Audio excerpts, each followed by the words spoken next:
You're watching the Wellness Hour, the leader in medical news and information. I'm Randy Alvarez. Today's topic, the modern facelift, how to look years younger with or without surgery. With us, we have Philly's go-to facial plastic surgeon when you want natural results, Dr. Greco. Dr. Greco, welcome to the program. It's a pleasure to be here, Randy. All right, now you brought a lot of photos, so we'll try to get to most of them. Okay. For people that don't know you, tell us a little bit about your practice. Who's your typical patient? I guess you're board certified facial plastic surgeon, also otolaryngology. So who is your typical patient? I really don't have a typical patient, Randy. Patients come to me because they want to look and feel better about themselves. Okay. And this may involve something as simple as an injectable to remove some lines between their eyes, or it may actually be a procedure like a facelift to help to restore a more youthful, fresher looking patient. Now, are the patients for facial plastic surgery, are they getting older and older or younger and younger? Because it's become more mainstream, is that correct? Yes, it's actually growing in both directions. I think that we have become a society that really puts a lot of emphasis on our appearance. And I'm not saying that in an arrogant way. I think this improvement in appearance is what builds self-esteem, gives people that confidence that they want, and they feel like they can put their best foot forward, whether it's going to their job or going on a date or whatever. And I think that's where the interest is in patients looking as good as they can. Now, you believe you're changing people's or transforming people's lives. I do, Randy, and I'll tell you why. Patients tell me that. Okay. They tell me that after their procedure, they tell me what kind of effect the procedure has had on them. And I can tell as soon as they walk into the office for their 3-month follow-up, I can tell by just their gait or how they walk. It's almost like there's a little cloud underneath them.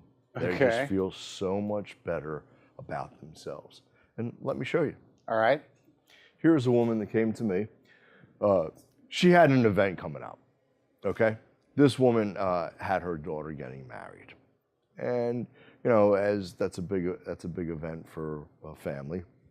And really what she wanted to do was she wanted to just look fresher and rested and better. So let me tell you about her concerns, Randy. She's actually an attractive woman that the signs of aging are just starting to work their way into her face. First of all, Randy, this is a patient I love to see in my practice because I know when I see a patient like this that I can really help them. Just from 20 years of experience and seeing the patients that come in for aging face surgery, this is a patient that I'm getting excited about. Okay, all right. And I'll tell you why. First of all, let's look at the upper eyelids. Yeah, tell me when you look at a face like this, what are you looking at and what are you planning on doing? Yeah, I try to go from head to tail, and I'll always have a patient have a mirror in front of them. And I'll talk to them, but I'll have them look in the mirror so they understand where I'm coming from, okay? So with this particular patient, we looked at her eyes, and she noticed the heaviness of the eyes. That was something that was quite evident to her. The other thing that she noticed is that she had some puffiness underneath her eyes. As we move down the face, Randy, the nasolabial folds here, this really bothers patients. And it is probably one of the most common reasons why patients come in, even at a younger age. This is an area that bothers them. The thing that bothered this patient the most was the jawline or the lack of it. And that's what happens when you develop jowls. You lose that crispness of the jawline and then the laxity of the neck. Now, what I'm going to show you right now is I'm going to show you her after picture. So what did you do for her, by the way? Let me tell you what we did for this particular patient, Randy. First of all, we did her upper eyelids. And her upper eyelids involved placing an incision in a natural lid crease of the upper eyelid. And what we did is remove the excess skin and fat of the upper eyelid. But one thing I want to mention about upper eyelid surgery, Randy, is that it's a delicate operation. You don't want to take too much of the soft tissue of the upper eyelid away, or you can create this skeletonized or cadaveric look. And that makes the patient look very unnatural. you want to take enough away so that you create a platform. So what's the platform? Something every woman loves. It's the distance between the lashes and the lid crease. That's important because that's where they can apply their makeup. In fact, how many times have I had a woman come to me and say, I am so sick and tired of having to lift my brow up in order to get my makeup on, because they actually have to lift their upper eyelid up. So that's what we're trying to accomplish with upper eyelid surgery. When you look at the eyes, Randy, the eyes are viewed as a continuum. So when patients come in and they have heaviness and puffiness of their upper eyelids, it really helps many times to try to enhance the lower eyelids also, because everybody views the eyes as a continuum. And for her, we also went inside the eyelid with what we call a transconjunctival approach.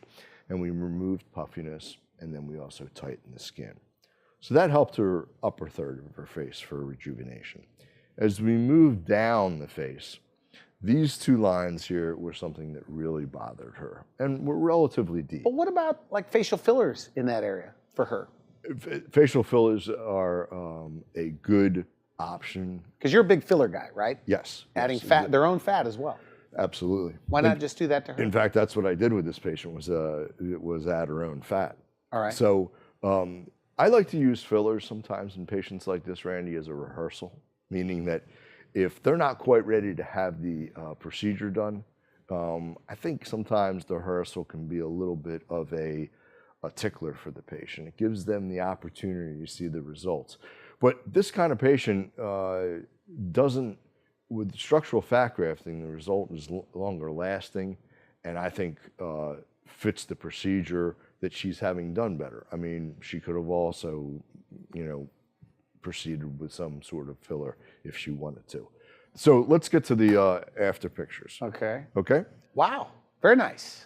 Upper and lower eyelids. Randy, some structural fat grafting in the nasolabial folds, marionette region, and a facelift to clean up the facelift to clean up the neck and jawline.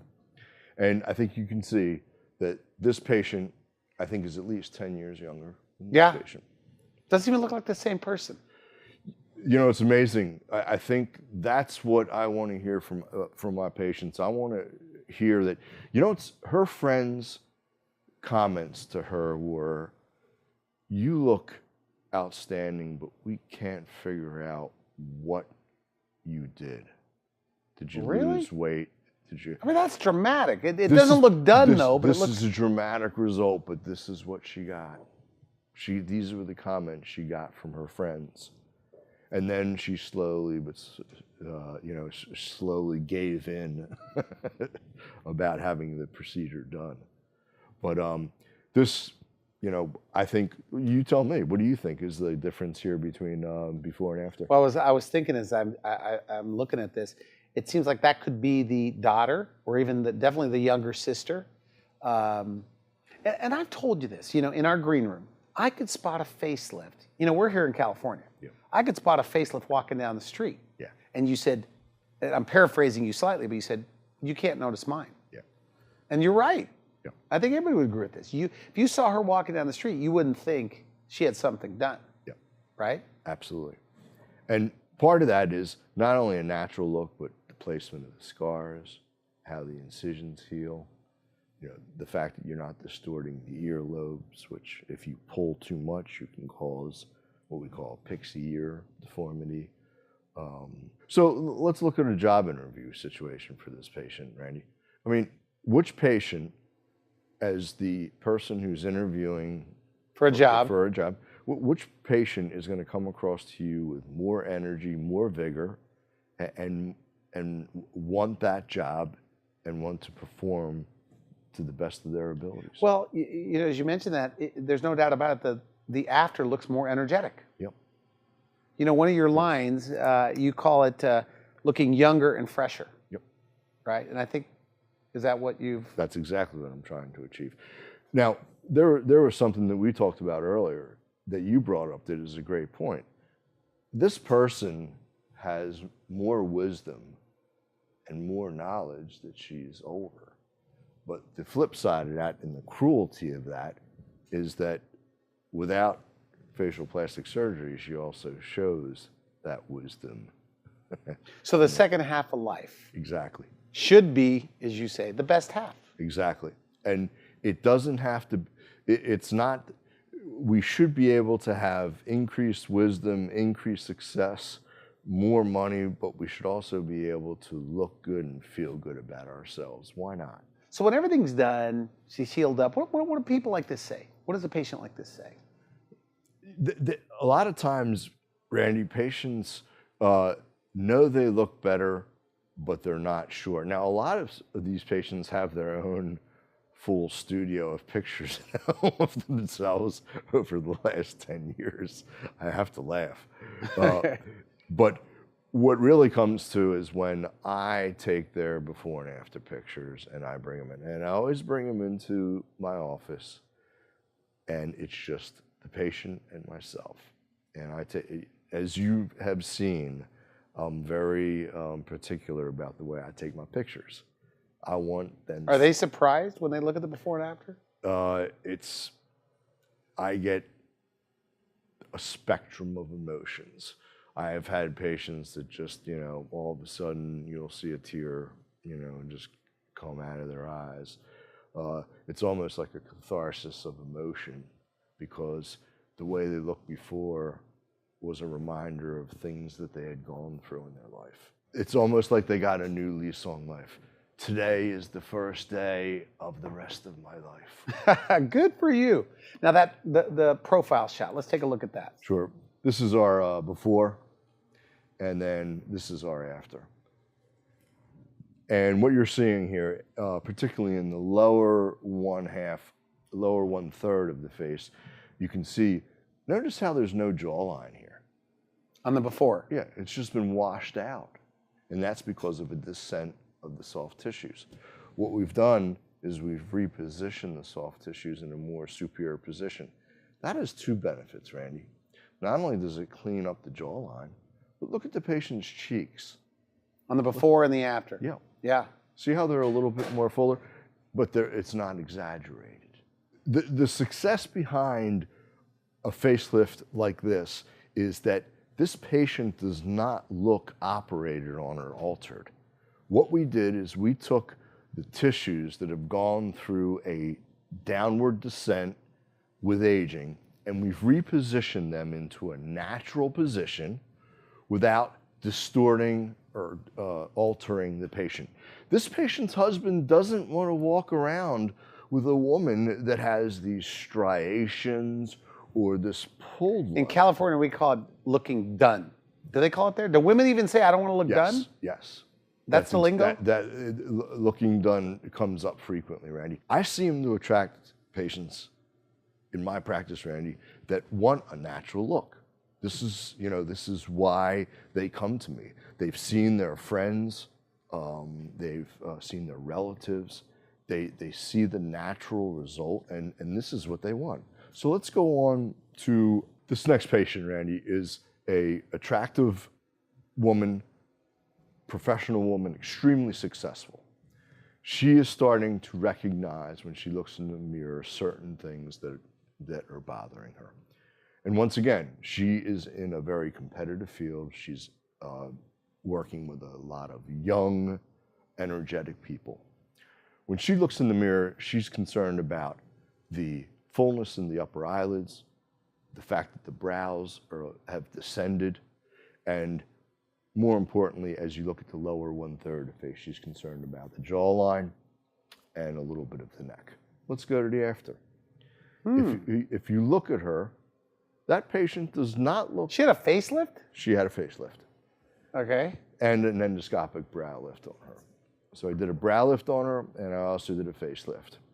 And we may have actually even trimmed a little bit of skin from her upper eyelids too, if I remember correctly. But once again, just the freshness that she has in the after picture, I think her face looks so much more youthful, energetic. She's ecstatic with her result. Now, look at her profile. When we're looking at a patient, their profile tells us a lot. When there's a large amount of skin here, that's a sign of aging. Look how clean her cervicomental angle is here and how we were able to rejuvenate her. Look how much more defined her eyelids, her jawline is, excuse me. Look at how I was able to give her a better brow position and also give her a better platform. This next patient was also another facelift patient, and once again, here you see her before. Now, what I want to show you here on this patient is relatively straightforward. With this particular patient, Randy, you could see that she has neck excess, a neck waddle, agreed? Yeah. And you can see the jowling, okay? But the thing I really want you to appreciate in this picture is that we've taken the pyramid of aging and we flipped it to the triangle of youth. So what do I mean by that? Yeah. And may I show you? Yeah. Can I have your pen there for a second? This is the pyramid of aging. So this is her before picture. And then afterwards, what we've done by repositioning her tissues, what do you notice? We now have the triangle of youth. Can you see that? Yes, yes. Look at how we were able to give her mid-face a more youthful posture and flip that triangle. These are the subtleties, Randy, that are really neat in my business. I guess saying, do you consider yourself an artist is cliche, but is there more art than science to a great facelift? Absolutely. I mean, the science is important to understand where the nerves are and the muscles and things like that, but the artistry is critical. And, with the last name like Greco, I think I might, I don't know. There's probably some genes over there over in Italy, hopefully, that one of my ancestors, kind of helped contribute to my a lot of art, a lot of art. Let me show you the same patient real quickly. I don't want to take too much of your time, but just look at the difference between these two patients. And look at how we were able to sculpt her neck and we were able Very to nice. sculpt her jawline. Look at this jawline here. Look how it's getting washed out and look at how clean that looks. Mm-hmm. Look at this neck here and now look at her cervicomental angle. Okay? Very nice. Now the other thing I want you to appreciate too, Randy, and you had mentioned this to me, take a look at the incisions around her ears. Do they jump out at you? No. Do they look like... I only brought up that I couldn't see the incisions. Do they look like something where it looks like someone is pulling on the reins of a horse? Do you see these type of pulled facelifts when you're out and about? Because you're in the business? Oh, yes. You do? Yes, I do. Yes, I do. I know you want to be positive on the show. And by the way, we're running out of time. So, I know you have more men and females. I'm just going to show you this. We're running out of time. This is good stuff, by the way. This particular gentleman, before, after, okay? Wow. All right. Now, take a look at his neck and his jawline before and after. How many years younger do you think that patient looks? Well, he looks at least 10 years younger. But take a look at his profile, Randy. This is what I'm talking about. This establishment of the jawline is considered a youthful feature. I mean, in a shirt and tie, that's a clean neck. Yeah. That's nice. Because, when I think of facelift for men, I'm sorry to impart my views here, but I don't like the idea. It seems like you're going to feminize somebody. But this guy doesn't look feminine. No, not at all. When you talk about shirts and ties, with somebody with a neck waddle like that, they get bothered because when they put their tie on, everything bunches, Was that right? Everything bunches up and it bothers them. So not everybody, though, gets a facelift. No. When we go to you. I've invited you to talk about facelifting. You do a lot of minimally invasive, non-invasive stuff. Is that right? True. Okay. But I also do some other procedures that are a little bit more invasive. A lot of times patients will come for a facelift and they'll have a lot of deep lines around their mouth. And it's when the face has been repositioned and looks youthful, but then you've got these deep lines, there's such a dichotomy there, it's very noticeable. Now, take a look at this patient here, Randy. Now, this particular patient didn't want a facelift, but she was really, really bothered by the wrinkles around her mouth. I don't think you can see, take a look at that result. That result is striking. Yeah. Now, listen, you could say, well, Dr. Greco, why don't you... What'd you do? What'd you do?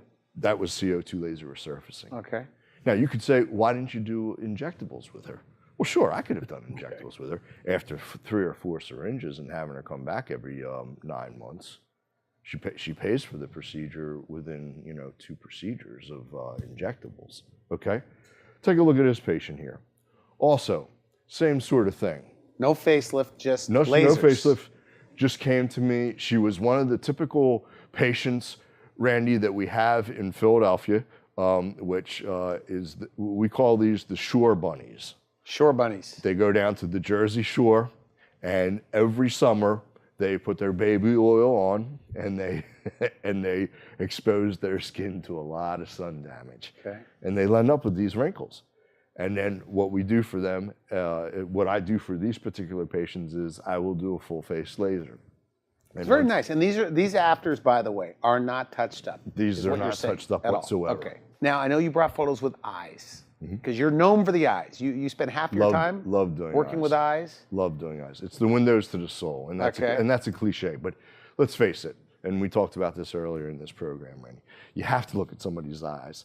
If someone's not making eye contact with you, that gives you that kind of uneasy feel. You told me in the green room, eyes are the giveaway for how old you are. Exactly. Or show that you're older than you really are. Exactly. And not only that, Randy, but the eyes are the first thing to really age on the face. So if you take a look at this patient, heaviness of skin on the upper eyelids, puffiness of the lower eyelids.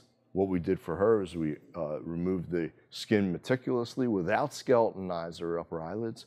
And then the lower lids, we did removal of fat, did a little bit of fat grafting to take care of the tear trough. So instead of fillers, you added her own fat right there. That's correct. Okay. And then what I did is to top Looks natural. To top things off, I actually did a little bit of laser skin resurfacing just to get a little bit of tightening of the skin. So in one day, she comes in, Randy, and looks tired, and after her surgery, you could see the difference. There you go. It's relatively dramatic. Now, I know, look, this is a big topic, and I know you have all of these videos. Okay, so you're asking for one more photo. Go ahead, one more. You love showing these. Yeah, I do. You know why? Because it's just, I have so much pride in what I do. Okay, good.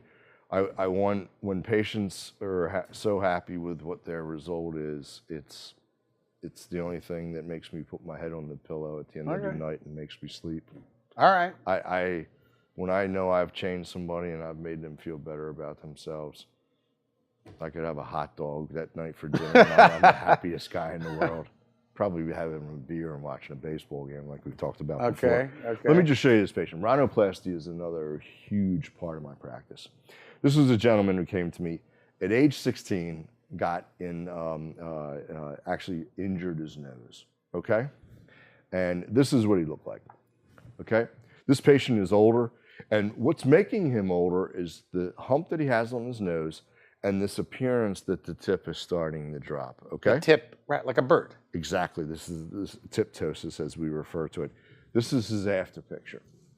Look how much different that he looks, okay? Yeah, very nice. And then on his before and after pictures, this is his before picture. There's a deviation of the nose to one side, and then afterwards. We are out of time. You look at aging, one of the things you said, as a chronic disease. Yes. That the aging face is a chronic disease. Yes. Elaborate.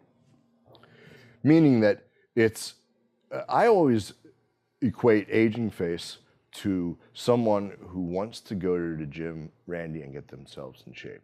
So what do? If they're overweight and they make a dedicated decision that I'm going to get myself in shape and I'm going to stay in shape, what do they have to do? They have to start working out, and they have to keep working out. Aging face is the same way. If they get a facelift or any kind of procedure, in order to maintain that look, there are certain things that they're going to need to continue to do. These results aren't permanent. Because you're big on skincare as well. Exactly. That's a big topic. Exactly. So if someone can start with a surgical procedure as the foundation, and then, once they're older, we should mention too. Because Exactly. you get younger patients too that don't need surgery. Exactly. Okay. I mean, I usually say, Randy, when somebody comes in, if they're younger, I'm going to push them more towards skincare.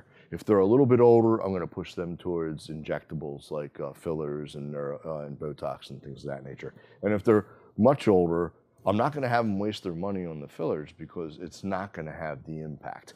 But that older patient that gets surgery, they may benefit from some injectables, you know, a year down the line after their procedure to keep them looking fresh and rested. I guess the challenge with anybody, and I keep saying we're out of time, but we really are, is what it's going to look like. And you use imaging, like video imaging. I do. Or some type of imaging. Yes. Is it accurate? It is accurate, Randy. And let me tell you something, it's extremely powerful. And the reason why it's extremely powerful is the patient gets the opportunity to see the procedure that they're looking for on their own face.